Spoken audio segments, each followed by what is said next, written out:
Here is Money Network mobile app, and they also have a separate card. It's a convenient and secure way to keep track of your money on the go. The app is available to Money Network account holders and secondary card holders.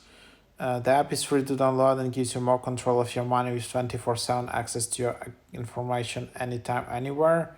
See balances without logging, piggy banks to set aside money. Yeah, so that's the idea.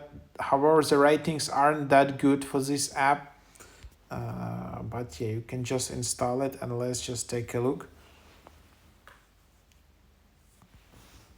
So here's the app, and then yeah, you can set up new account.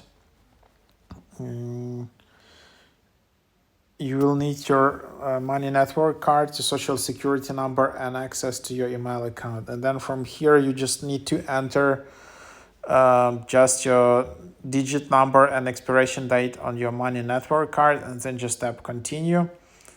So that's how you set up your account. You can also reach out to their support. Then there is security and privacy. That's just their statement. If you want to reach out, you can call them here like that. If you're a new user, you need still to verify your card.